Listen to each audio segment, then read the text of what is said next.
barquette de fraises, le rendez-vous chez le coiffeur et bien évidemment le plein d'essence. Tout augmente, ma bonne dame, sauf les salaires. Alors, les prix grimpent en flèche et nous, on a des sueurs froides à chaque fois qu'on passe à la caisse.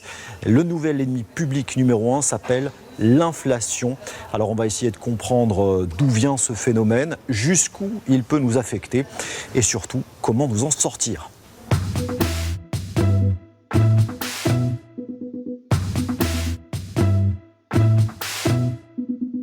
Depuis des semaines, l'inflation, c'est devenu l'obsession de la plupart des habitants de la planète, mais aussi de ses dirigeants. Nos citoyens connaissent parfaitement l'origine de l'inflation en Espagne, en Europe et dans le monde. Cette hausse de prix est probablement due à des chocs ponctuels. L'inflation Poutine frappe durement l'Amérique. J'entends qu'à l'Ouest, ils parlent d'inflation Poutine. Et à chaque fois que j'entends ça, je me demande à qui profitent ces absurdités. La meilleure réponse au pouvoir d'achat, c'est de continuer de créer des emplois.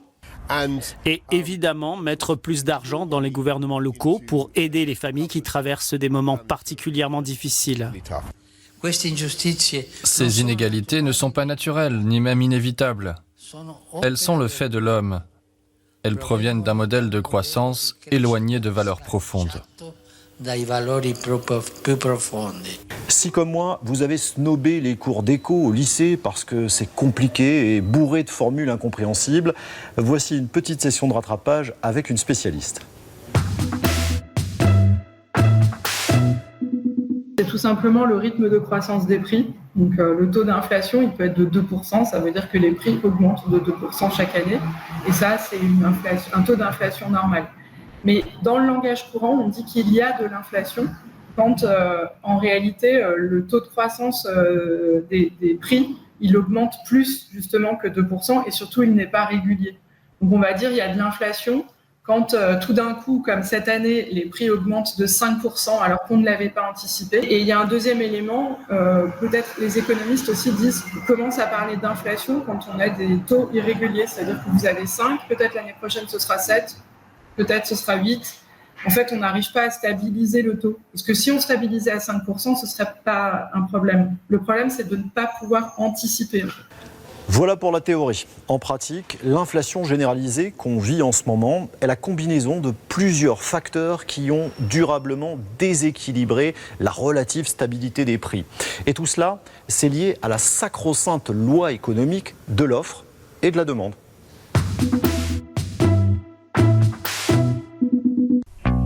Premier responsable de cette fièvre inflationniste, le Covid. Le monde a tourné au ralenti, les productions se sont effondrées pendant 2 ans. Encore aujourd'hui, la Chine, l'atelier du monde, ne produit pas assez car certaines provinces sont encore confinées. Certains produits comme les semi-conducteurs sont devenus des denrées rares et leur prix explose. Surtout qu'avec la reprise liée au déconfinement dans les pays développés, la demande est remontée en flèche. Et puis il y a l'invasion russe de l'Ukraine. Russie et Ukraine, 2 grandes régions céréalières dont la production ou les capacités d'exportation se sont effondrées. Et puis, les sanctions frappent la Russie, grand producteur d'hydrocarbures. Résultat, tout le secteur de l'énergie est orienté à la hausse. Or, le coût de l'énergie et du transport, on le retrouve dans le prix de tous les biens et tous les services que l'on consomme.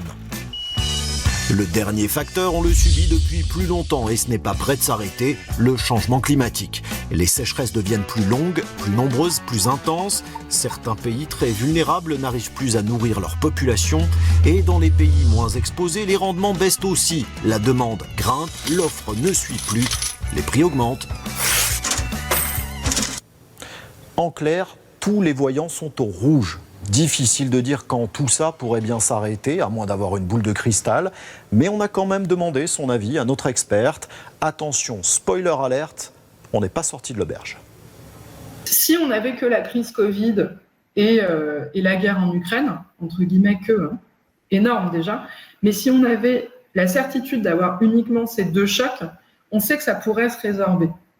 Et ça pourrait se résorber. La Banque de France annonce un retour à une inflation standard en 2024, donc autour de 2% dans 2 ans. Le problème, c'est que, à côté de ça, par ailleurs, les scientifiques du GIEC, donc les scientifiques qui s'intéressent au changement climatique, eux, ils nous annoncent qu'on va avoir 30 ans d'une série de chocs. Donc, à chaque fois que vous avez des chocs, économiquement, la variable qui synthétise tout le chaos, c'est les prix. Parce que dès que vous allez avoir des décalages offre et demande comme ça, vous allez avoir des prix qui vont être très erratiques.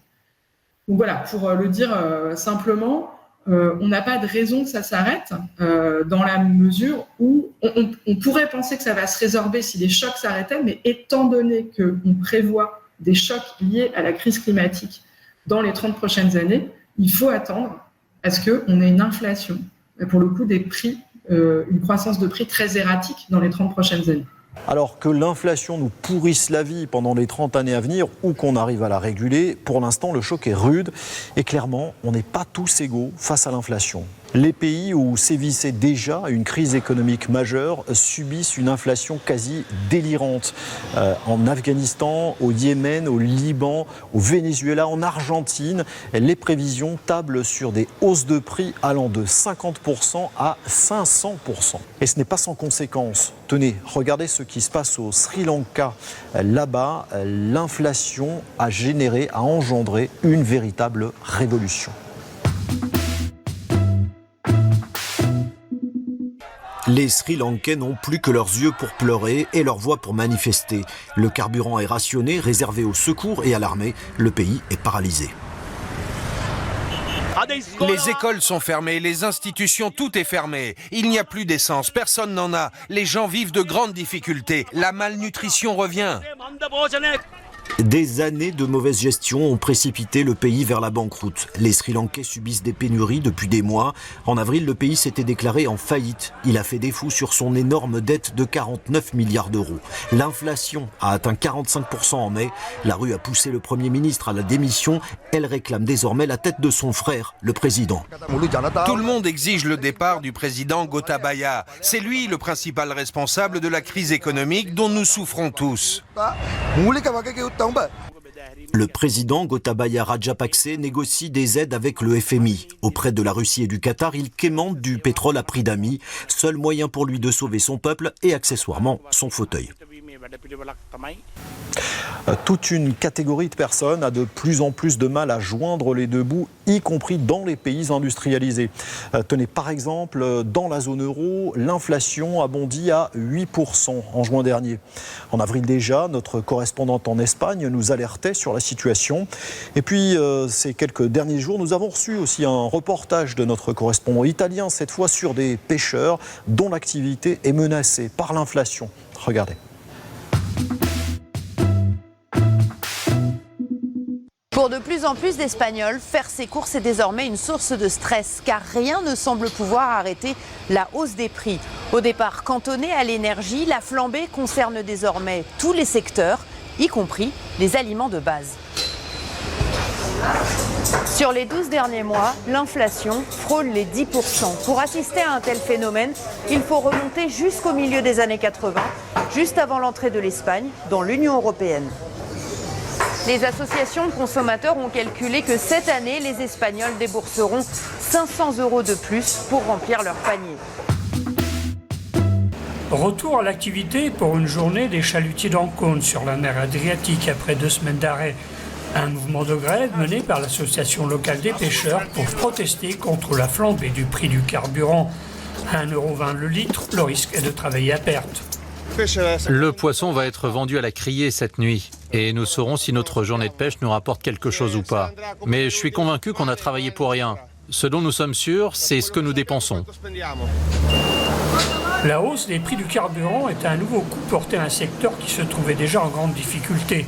D'où la mobilisation et l'arrêt de la pêche, même si l'association prévoit 2 journées d'activité par semaine pour garder le lien avec les commerçants et les restaurateurs et pour donner un peu de souffle aux pêcheurs et leurs familles.